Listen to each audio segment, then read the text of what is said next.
Salam sejahtera, anda bersama saya Nala Huda dalam Agenda Awani Asia. Dan baru-baru ini, platform kecerdasan buatan ataupun Artificial Intelligence AI seperti ChatGPT menjadi tumpuan orang ramai dan juga menjadi topik perbualan hangat di media sosial. Dan ini juga mencetuskan pelbagai pertanyaan dan persoalan mengenai dengan penggunaan teknologi AI pada masa depan.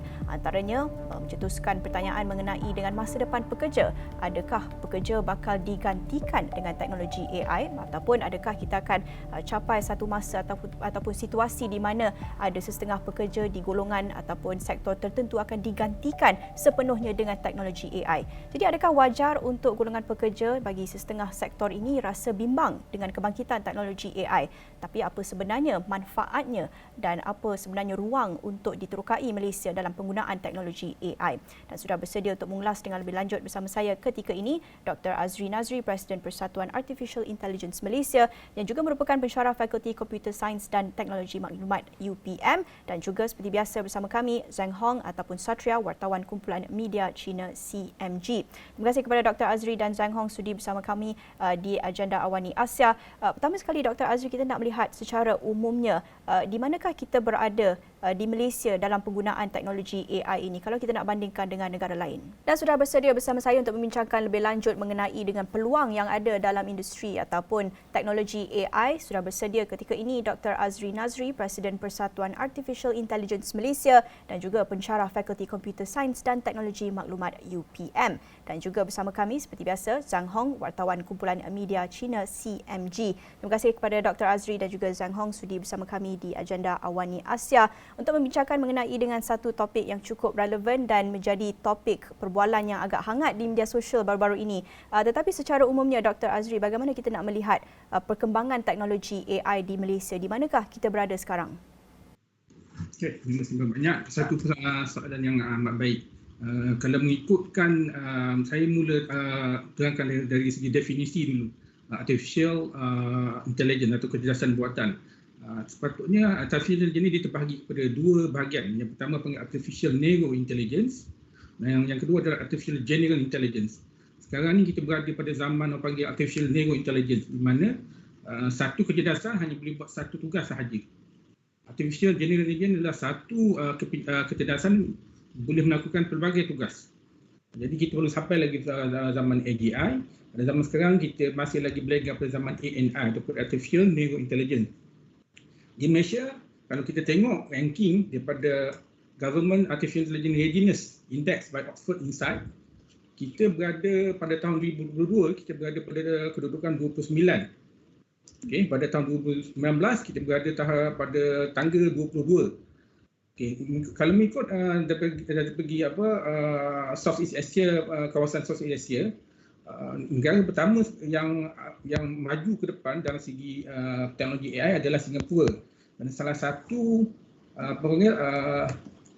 sumbangan utamanya adalah polisi ataupun regulation ataupun undang-undang untuk memajukan lagi teknologi AI di dalam Singapura. Okay, jadi secara keseluruhannya Malaysia berada duduk dalam kedudukan yang agak kompetitif, kedudukan nombor 29 daripada 100 lebih negara yang berada di dalam dunia.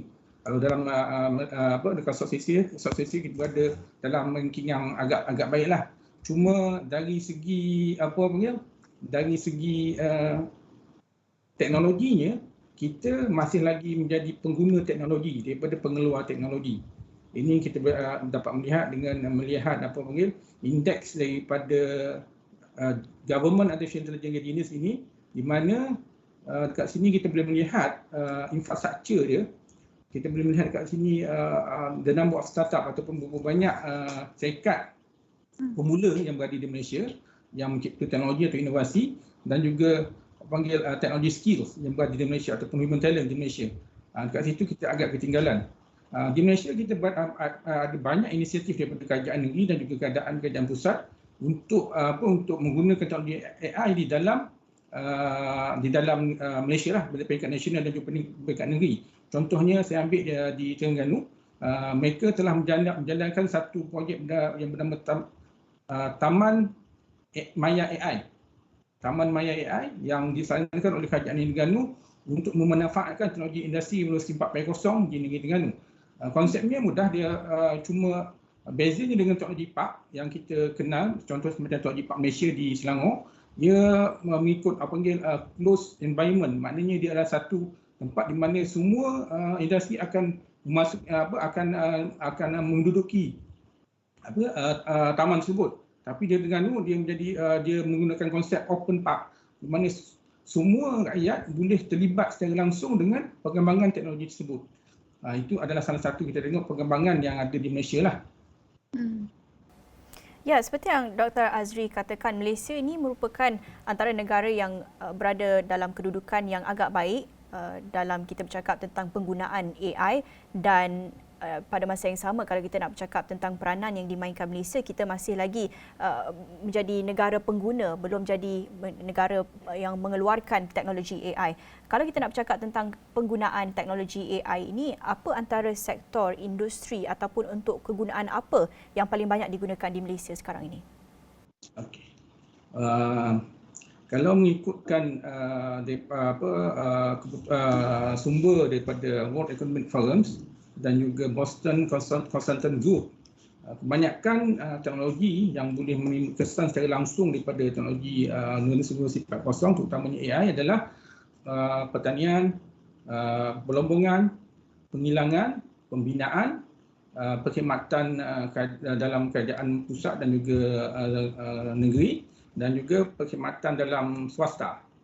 Okey, tapi untuk kita melihat apa itu sebenarnya tenaga kerja yang boleh diganti oleh teknologi AI ini, kita kena lihat sendiri apa sebenarnya skop kerja manusia. Skop kerja manusia sebenarnya terbahagi kepada kognitif dan juga fizikal. Okay, jadi matlamat utama generasi 4.0 terutamanya AI adalah untuk menggantikan manusia secara kognitif dan juga fizikal. Tetapi kalau kita melihat perkembangan generasi daripada 1.0 sampai 3.0, kita banyak majukan fizikal kerja manusia yang dari segi fizikal dan bukan dari segi kognitif. Bila datangnya industri 4.0, teknologi baru sekali impak kognitif, pergantian pekerjaan kognitif kepada manusia. Jadi sekarang ni bila kita cakap kemungkinan besar manusia boleh digantikan dengan teknologi artificial intelligence, ada kebenarannya sebab kita dah menggabungkan dua skop skop utama pekerjaan manusia, iaitu kognitif dan fizikal.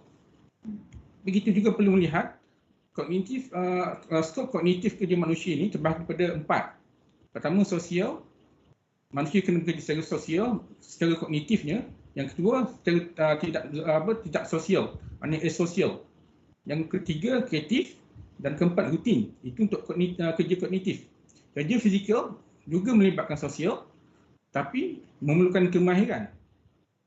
Juga melibatkan asosial ataupun tidak sosial, tapi memerlukan mechanical. Itu fizikal. Jadi bila kedatangan AI ini mencepatkan lagi penggantian manusia menggunakan mesin kerana kita berjaya membangunkan satu teknologi untuk memajukan mesin dengan teknologi kognitif dan bergabung dengan fizikal. Kalau kita tengok. Ya, tentunya soal penggantian pekerja itu kita akan bincangkan dengan lebih lanjut. Itu menjadi satu kebimbangan, satu persoalan yang banyak timbul terutamanya selepas ChatGPT semakin popular sekarang ini. Tetapi Zhang Hong, bagaimana pula perkembangannya di China? Sejauh mana perkembangan teknologi AI sekarang ini di sana dan apa antara industri, sektor ataupun kegunaan yang paling banyak dikaitkan dengan teknologi AI di China? Ya, terima kasih. Memanglah kalau ChatGPT ini menjadi topik yang hangat di China dan berapa syarikat di China termasuk macam Baidu, JD.com atau Alibaba, mereka turut menyatakan mereka ada produk yang hampir sama sedang diproseskan, nanti akan cepat dipasarkan. Dan pada masa yang sama, saya bukan yang profesional dalam bidang ini. Oleh itu saya hanya boleh menceritakan pengalaman yang saya sendiri. Macam ketika saya memandu kereta menggunakan aplikator dan tiba-tiba ketika saya tunggu di sana untuk tunggu lampu merah dan telefon pintar kita langsung memberi kira detik, katakan masih ada 5 saat saja nanti lampu merah akan menjadi lampu hijau. Dan saya amat heran kerana dulu tak ada fungsi macam ni. Dan selepas itu saya cari dari internet, katakan ini kerana sudah menggunakan teknologi AI, dia mengumpulkan data raya di jalan supaya mengeluarkan kira detik tersebut. Dan saya rasa memang amat terkejut lah. Dan kalau di bidang yang lain macam Huawei sudah menyediakan teknologi AI bersama hospital dalam bidang kesihatan. Dia digunakan dalam untuk mendapati negatif atau positif dalam pemeriksaan kanser. Dan supaya dia sekarang sebenarnya kalau kadar ketepatan sudah mencapai lebih 99%, ini banyak menjema itu kerja dari doktor untuk membezakan sama ada simpel ini negatif atau positif. Dan satu lagi, kalau sekarang kalau macam taksi yang tanpa pemandu sudah ada operasi di jalan di Beijing, di beberapa bandar. Ini pun sebenarnya menggunakan teknologi AI. Dia boleh sendiri menguruskan berbagai keadaan cemas di jalan. Dan semua ini saya rasa memang zaman ini sudah berkembang begitu cepat. Dan satu teknologi dia yang baru, yang sekarang muncul, dia bukan macam berkembang setahap demi setahap. Kita boleh beransur-ansur melihat itu perkembangannya. Dia tiba-tiba macam tercetus. Dia sudah cukup hebat baru diketahui oleh kami. Oleh itu saya rasa memang berbagai syarikat di negara China, di Malaysia perlu ikut perkembangan yang terkini supaya kita boleh jangan ketinggalan dalam bidang tersebut. Ya, saya rasa cukup jelas berbeza penggunaan AI di China dan di Malaysia. Kalau di China, Zhang Hong ceritakan sampai lampu isyarat trafik di hospital pun dah mula gunakan AI. Tapi kalau kita nak bercakap tentang persepsi orang ramai terhadap AI, seperti yang Zhang Hong katakan dengan adanya ChatGPT, itu juga menjadi satu topik perbualan yang hangat sekarang ini. Tidak asing juga bagi masyarakat di China, terutamanya di media sosial. Bagaimana persepsi orang ramai terhadap teknologi AI seperti ChatGPT ini? Adakah mereka juga bimbang mungkin mereka bakal digantikan dengan teknologi AI pada masa depan nanti? Ya, memang ada kebimbangan macam ini. Sebenarnya, saya rasa yang kami dari bidang media mungkin ada kebimbangan yang lebih besar. Kerana kalau di China sekarang sudah ada banyak media mereka menggunakan peneraju digital yang menggunakan teknologi VR tambah AI. Iaitu berita mereka pun disusun, ditulis oleh AI sahaja.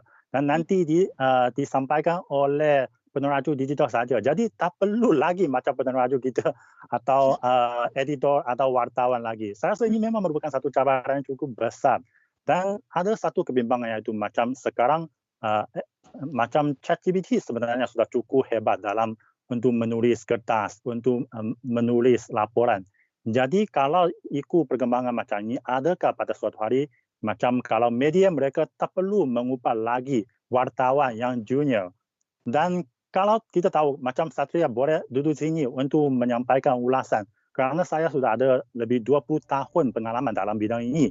Saya sudah banyak menguruskan berita dan tambah lagi fikiran sendiri baru boleh mengeluarkan ulasan mengenai satu hal yang baru. Tapi kalau sudah tak ada lagi mereka ada pengalaman untuk menguruskan berbagai berita yang asas, bagaimana mereka nanti menjadi cukup mahir dan menjadi seorang macam pengulas atau penganalis, ada fikirannya sendiri. Saya rasa ini memang sudah menjadi satu cabaran yang atau kebimbangan yang baru-baru ini memberi sedikit itu impak kepada saya sendiri.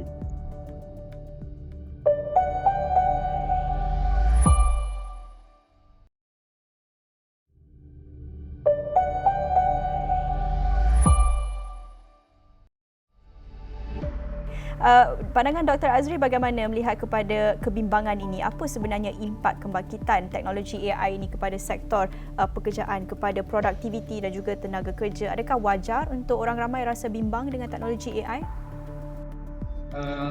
Bagi saya, AI ini adalah salah satu teknologi yang membantu produktiviti manusia. Sebagai contoh, saya ambil dari laporan daripada World Economic Forum dan Boston Consulting Group. Pada tahun 2026, 12.4 milion pekerjaan akan diikut dalam USA kerana pembangunan revolusi 4.0. Dan juga dalam bidang kesihatan, kita akan kehilangan 10,000 pekerjaan, tapi akan digantikan dengan 2.3 juta pekerjaan baru. Jadi dekat sini kita dapat melihat sebenarnya apa yang dibawa oleh artificial intelligence adalah untuk membantu pekerjaan manusia untuk meningkatkan produktiviti. Sebab kalau kita tengok dari segi ekonomi, produktiviti itu adalah salah satu kayu ukuran yang amat penting untuk kita melihat pertumbuhan sesebuah ekonomi. Dan juga melihat dua impak yang memberi impak secara langsung kepada penduduk, iaitu peningkatan living standards dan juga peningkatan GDP. Kalau kita tengok, kalau menggunakan teknologi AI, sepatutnya dengan menggunakan teknologi AI kita boleh membawa teknologi advancement, di mana dekat sini kita boleh mempercepatkan sesuatu pekerjaan kepada masa yang lebih singkat. Contohnya kita boleh menulis, contoh menggunakan ChatGPT. Selalunya kalau kita masa 10 jam, guna ChatGPT kita boleh buat dalam 1 jam saja. Tapi dalam masa 10 jam kita boleh buat 10 artikel yang berbeza dan mendapat 10 pendapatan yang 10 ganda pendapatan. Itu sebagai contoh. Dan kita dapat melihat bila kita kerajaan menggunakan teknologi AI sebagai salah satu kayu ukur untuk peningkatan GDP, kita boleh dapat melihat dari segi middle income gap, kita insya-Allah kita boleh berjaya meningkatkan lagi GNI per kapita rakyat. Bagi sekarang GNI per kapita adalah $12,000 secara purata. Tapi sekarang kita masih lagi start pada $10,460 pada kedudukan sekarang. Maknanya menggunakan teknologi kita akan meningkatkan salah satu faktor GDP, iaitu total factor of productivity. Itu adalah impak yang pertama. Yang kedua adalah dari segi kesihatan. Kita akan dapat life expectancy dan juga risk of maternal death. Kita akan dapat penurunan daripada risk of maternal death dan life expectancy mungkin meningkat. Ini kita dapat melihat dari segi laporan World Health. Dan juga kita dapat melihat dari segi infrastruktur. Infrastruktur adalah salah satu perkara yang penting dalam kehidupan rakyat. Sebagai contoh, kita dapat lihat infrastruktur sebelum ni kita guna infrastruktur kereta api. Dengan adanya landasan kereta api atau dengan jalan raya, kita boleh membuat satu jaringan pengangkutan yang sangat kompleks untuk mengatasi masalah supply and demand. Sekarang dengan adanya Industri 4.0, datangnya teknologi 5G. Dan 5G ini adalah salah satu komoditi yang penting untuk kemajuan rakyat yang akan datang untuk peningkatan income, contohnya supaya mereka dapat boleh membuat satu skill ataupun kemahiran untuk mereka meningkatkan pendapatan mereka. Okey, dari segi sebenarnya banyak impak dia yang boleh, contohnya dari segi pekerjaan masalah negara, labor productivity.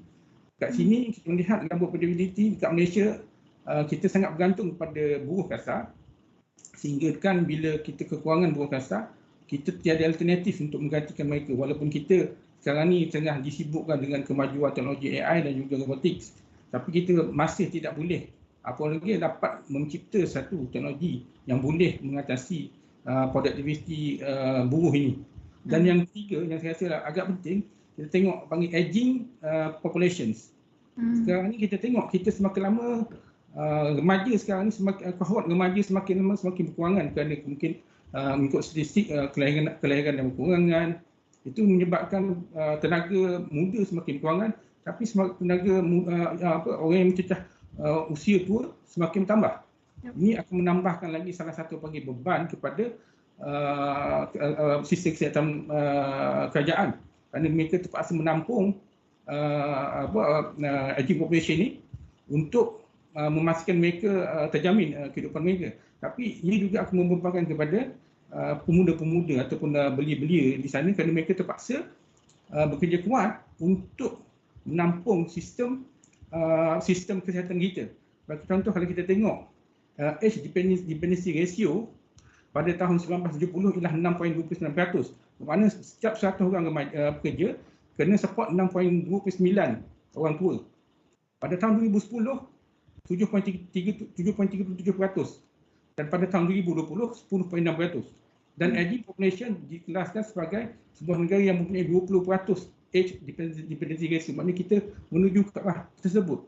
Jadi nak tak nak kita terpaksa menggunakan satu teknologi untuk mengisikan ruang kekosongan yang berada di dalam tenaga buruh remaja ni, belia ni. Yang mungkin kekurangan. Tidak dinafikan banyak kebaikannya jika dimanfaatkan sepenuhnya, tetapi seperti yang Dr. Azri katakan, mungkin akan ada ciptaan pekerjaan, mungkin berjuta-juta pekerjaan baru akan dicipta dengan teknologi AI, tapi pada masa yang sama ada juga setengah sektor pekerjaan yang berisiko mengalami kerugian. Ada mungkin pekerja yang hilang pekerjaan akibat kebangkitan teknologi AI ini. Apa yang boleh dilakukan golongan pekerja sekarang ini untuk memastikan mereka kekal berdaya saing dan sekiranya digunakan secara berleluasa pada masa depan, mereka dapat catch up dan mereka tidak terjatuh dalam golongan pekerja yang rugi akibat AI? Okey. Salah satunya adalah menggunakan polisi daripada kerajaan lah. Kerajaan perlu membuat satu polisi yang dipanggil Universal Basic Income. Universal Basic Income ni adalah salah satu, bukan Universal Basic Income dalam term kita ambil cukai rakyat kaya kita bagi pada yang miskin, bukan. Kita mengambil cukai capital investment daripada syarikat yang melabur dalam AI yang berjaya mengurangkan the cost operasi mereka dan masukkan lebihan itu tersebut ke dalam Universal Basic Income, funding Universal Basic Income, dan daripada situ duit tersebut digunakan untuk menyaga mereka-mereka yang telah terkesan dengan teknologi AI. Sebab kita sekarang ni kita bergantung pada SOCSO semata-mata, tapi SOCSO untuk reskilling dan skilling memerlukan duit, still memerlukan duit kerja lah. Tapi kita melihat kat sini yang terkesan dengan teknologi AI adalah rakyat biasa B40 ke bawah. Tapi yang mendapat benefit teknologi AI adalah T20 ataupun orang yang mempunyai modal. Jadi kita memerlukan satu mekanisme untuk menjayakan Universal Basic Income ini supaya rakyat-rakyat yang terkesan itu berjaya kita transformkan daripada satu pekerjaan kepada satu pekerjaan yang masih lagi belum ada masih belum ada upayaan teknologi tersebut untuk memasuki bidang tersebut. Contohnya AI sebenarnya dia tak boleh buat 3 benda je. Satu creativity, satu empathy, satu kemahiran. Jadi macam menjadi pengulas radio, kalau memerlukan creativity dan empathy ataupun sifat simpati, manusia akan sentiasa menggunakan sebenarnya sifat juga, empati juga. Dia tak nak melihat satu DJ radio, pembaca berita yang tiada perasaan. Itu belum lagi sampai kepada level AI, sebab walaupun kita ada pendidikan emotional AI, tapi kita pun sampai ke tahap supaya AI memberi impak kepada emosi manusia. Sebelum sampai lagi level tersebut. Okey, Zhang Hong, bercakap tentang penggunaan teknologi AI terutamanya di Malaysia yang banyak lagi kita perlu buat untuk catch up, untuk memastikan golongan pekerja tidak mengalami kerugian akibat kebangkitan teknologi AI ini. Tetapi tentunya banyak yang boleh kita belajar daripada pengalaman China sendiri dengan lampu isyarat trafik pun dah gunakan teknologi AI. Tentunya jauh untuk kita catch up, tetapi di sini juga wujud ruang atau potensi untuk kerjasama. Bagaimana Zhang Hong melihat potensi kerjasama antara China dan juga negara-negara ASEAN terutamanya Malaysia untuk memacu bersama kegunaan teknologi AI? Ya, memanglah. Kalau saya memang amat kagum kepada inovasi yang dari syarikat-syarikat teknologi yang canggih dari barat. Ya, memang macam kali ini ChatGPT sudah memperlihatkan kehebatannya. Dan kalau syarikat-syarikat di China dan di Malaysia di berbagai negara yang lain sebenarnya tak boleh ketinggalan. Bukan hanya syarikat kami tak boleh ketinggalan, masyarakat kami pun tak boleh ketinggalan.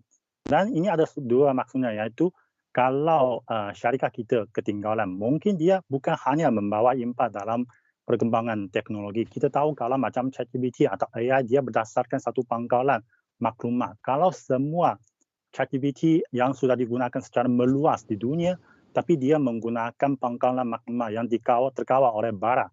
Macam ambil satu contoh, macam kali ini kita tengok China dan Malaysia semuanya sudah hantar bantuan ke Turki dan juga Syria untuk membantu mangsa dalam gempa bumi. Tapi kita tahu Amerika Syarikat meletakkan sekatan yang cukup ketat kepada Syria, sebenarnya mengganggu banyak barangan dihantar ke sana. Tapi menurut kenyataan dari White House, dia katakan pihak Malaysia Syarikat baru merupakan pihak yang menyediakan banyak bantuan kepada rakyat Syria. Jadi mungkin pada masa depan kita menggunakan berbagai peralatan macam ChatGPT. Ada orang tanya, siapakah yang memainkan peranan yang paling besar untuk membantu Syria dalam gempa bumi kali ini? Jawapannya akanlah menjadi Amerika Syarikat. tapi kalau sumbangan atau usaha dari China, dari Malaysia akan diketepikan.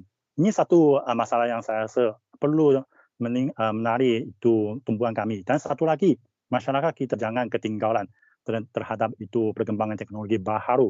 Kita baru ini di China ada skrip video menjadi tular. Dia sebenarnya simple saja. Dia mengambil video yang cukup satu tahap demi satu tahap mengajar bagaimana menggunakan telefon pintar membeli tiket di subway, nanti bagaimana scan dan masuk stesen subway, dan juga bagaimana menggunakan macam e-bayar. Ramai orang katakan ini sudah biasa, tapi sebenarnya masih ada ramai orang mereka tak faham. Dan dalam sehari saja netizen ini atau blog ini dia langsung menambah lebih 2 juta follow. Dan ramai orang katakan dia akan share atau kongsi video ini kepada nenek datuk mereka kerana mereka masih belum faham bagaimana menggunakan sistem ini.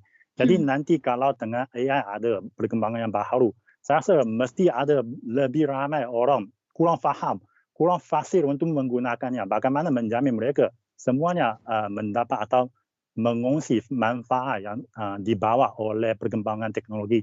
Ini perlulah juga ada usaha dari masyarakat dan juga kerajaan. Ya, tentunya di sinilah pentingnya untuk ada kerjasama antara negara, terutamanya antara China dan ASEAN. Sudah banyak ada kerjasama dalam bidang teknologi dan tentunya ini menunjukkan ada kebaikannya untuk meneruskan kerjasama tentunya dalam industri ataupun pembangunan teknologi AI. Dan banyak lagi kita nak bincangkan bersama dengan Zhang Hong dan Dr. Azri mengenai dengan kebangkitan teknologi AI, apa antara manfaat yang perlu diterokai Malaysia dan juga China secara bersama. Tapi itu saja masa kita ada untuk agenda Awani Asia jam ini. Terima kasih kepada Dr. Azri Nazri, Presiden Persatuan Artificial Intelligence Malaysia, dan Zhang Hong, wartawan kumpulan media China CMG, sudi bersama saya untuk membincangkan mengenai dengan AI pada jam ini. Itu saja bersama saya, Naila Huda. Salam hormat.